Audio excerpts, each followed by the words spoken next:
दोस्तों, सब कुछ छोड़कर एक बार मेरी बात सुनिए। आज 22 अप्रैल को एक दिल दहलाने वाली घटना पहलगाम में हुई है। पहलगाम में बैसरन वैली, जिसे मिनी स्विट्ज़रलैंड कहा जाता है, एक दलदली एरिया है जहां खच्चरों की मदद से जाया जाता है। इस जगह पर जो इंडियन टूरिस्ट अपने भारत देश के अंदर एंजॉय करने गए थे, उनको गोलियों से भून दिया गया।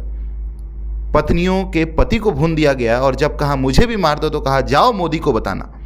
और एक बीजेपी नेता ने ये स्टेटमेंट दिया है कि ये पाकिस्तान की ऑर्गेनाइजेशन है। मैं आपको क्लियर करना चाहूँगा कि पाकिस्तान की ऑर्गेनाइजेशन, टेररिस्ट ऑर्गेनाइजेशन लश्कर ए तैयबा, जो 1990 में इस्टेब्लिश हुई थी, जो 2008 के मुंबई अटैक में जिसका हाथ था, उसने 2019 में अपनी एक प्रॉक्सी ऑर्गेनाइजेशन बनाई है 370 हटने के बाद में कश्मीर में, जिसको नाम दिया है TRF, द रेजिस्टेंस फ्रंट, जिसका मुख्य काम है कि जो बाहर से कश्मीर में दूसरे भारत के राज्यों से आए हुए लोग हैं, उन लोगों को वहाँ से हटाना, उन लोगों को वहाँ से साफ करना।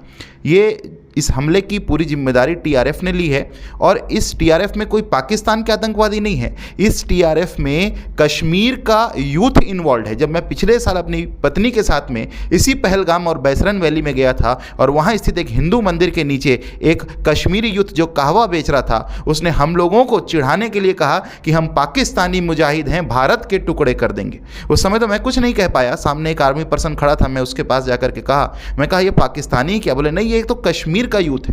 तो ये जो कश्मीर का यूथ है, इसको ऑनलाइन अलग अलग तरीकों से बरगलाया जा रहा है, धर्म के नाम पर भड़काया जा रहा है। और यहाँ ये साबित होता है कि धार्मिक कट्टरता कहीं ना कहीं आपको खत्म कर देती है। कश्मीर में ये धार्मिक कट्टरता दिखाई दी, जहाँ महिलाओं के द्वारा स्टेटमेंट दिया गया है कि पूछा गया कि क्या तुम हिंदू हो, और जब पता चला कि ये मुस्लिम नहीं है तो उसको मार दिया गया। ये जो घटनाएं हमारे देश में हो रही हैं और ये हमारे कश्मीर में हो रही हैं, ये बहुत बड़ा सिक्योरिटी का मुद्दा है, क्योंकि इसी TRF को, जो 2019 में बनी थी, जनवरी 2023 में मिनिस्ट्री ऑफ होम अफेयर्स यानी गृह मंत्रालय ने एक टेररिस्ट ऑर्गेनाइजेशन घोषित किया है।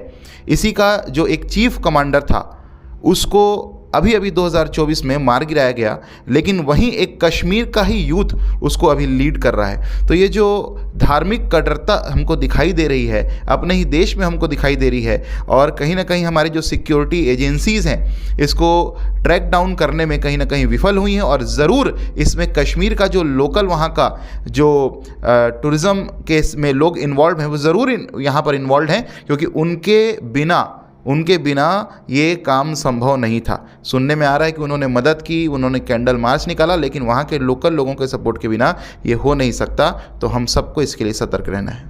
जय हिंद।